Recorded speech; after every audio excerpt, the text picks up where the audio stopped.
En Lot-et-Garonne, au cœur de vos territoires, avec Cool Direct.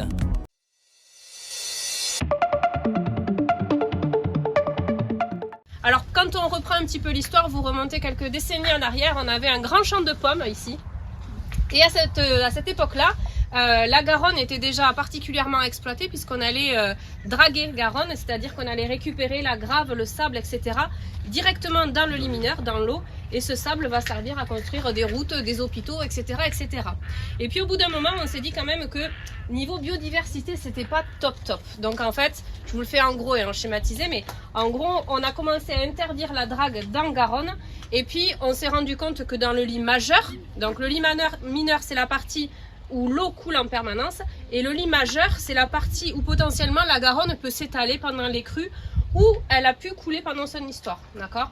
Et il se trouve que quand on est dans ce lit majeur, ben en fait sous nos pieds on a autant de sable et de grave que quand on est directement dans le lit mineur.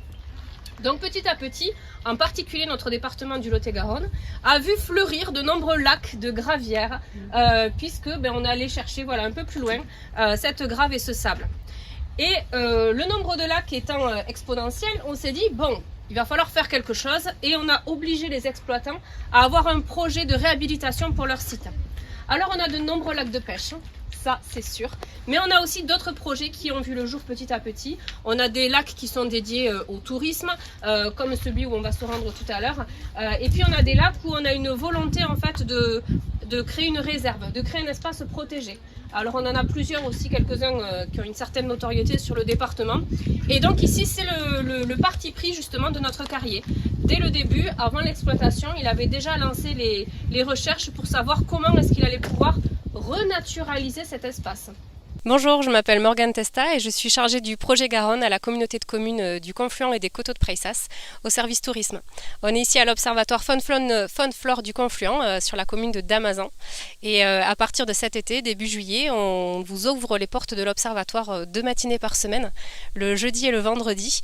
Et l'idée c'est de vous expliquer justement tout le projet qui est mis en place ici au niveau de l'observatoire, en partenariat avec le Carrier qui exploite le lac qui est juste derrière. C'est un ancien lac de gravière. L'idée c'est d'expliquer justement la démarche et comment d'un espace économique on va recréer, on va redonner sa place à la nature et à tous les oiseaux et à tous les animaux qui peuvent évoluer ici. On a de nombreuses espèces, dont certaines assez rares, qui sont venues justement s'implanter sur notre territoire. Donc l'idée c'est de rendre accessible en fait toutes ces connaissances ornithologiques à notre public. Avec l'ouverture du site, on a aussi un relais d'information touristique.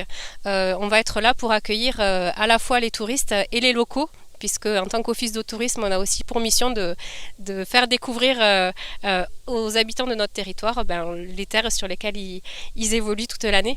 Donc il y aura cet espace-là, et puis on essaie aussi de développer l'autonomie de découverte au niveau du site, à savoir que même avec les périodes de fermeture, les moments où on n'est pas forcément présent ici sur l'observatoire, que vous soyez en vélo, à pied, à vous balader ou en itinérance, vous avez des expositions qui sont mises à disposition 24 heures sur 24 et qui vous permettent justement de découvrir la faune et la flore locale. Puisque c'est notre territoire, on l'aime, mais souvent on l'aime pas pour sa globalité, pour ce qui nous plaît. Et là l'idée c'est de montrer aux habitants et aux touristes qu'en fait notre patrimoine naturel, il va bien plus loin que ce qu'on voit tous les jours. Il y a énormément d'espèces qui sont présentes sur notre territoire, dans nos jardins, etc. et qu'on ne connaît pas, parce qu'ils vivent la nuit, etc., etc. Donc il y a cette partie sensibilisation qui est vraiment très importante en fait au niveau du site, et donc on va avoir petit à petit en fait des projets qui vont être apportés. Je vous ai dit tout à l'heure en arrivant que j'étais chargée du projet Garonne, de la mission Garonne. Depuis 3 ans, notre communauté de communes elle est investie dans ce plan Garonne, qui est un plan de financement européen. Un de nos objectifs, c'était de recréer du lien entre les habitants des territoires et Garonne. Pour ça, on a plusieurs projets qui ont été mis en place. On a des aspects vraiment techniques. On a réhabilité les cales de mise à l'eau de façon à ce que les pêcheurs, les pompiers, tous les utilisateurs de la cale, les canoës, puissent de nouveau repartir sur Garonne. On a toute une mise en valeur historique. Il y a 2 semaines, on avait l'inauguration du kiosque et de la maquette historique à Monheure, qui était une place forte pendant l'histoire de notre histoire en fait. Donc on a des projets historiques, et on a aussi la volonté de faire du lien entre les hommes et Garonne, mais entre leur histoire, leur territoire et les hommes. Et donc on s'est dit qu'il était temps d'aller collecter un peu la mémoire. parce qu'on a de belles associations sur notre territoire.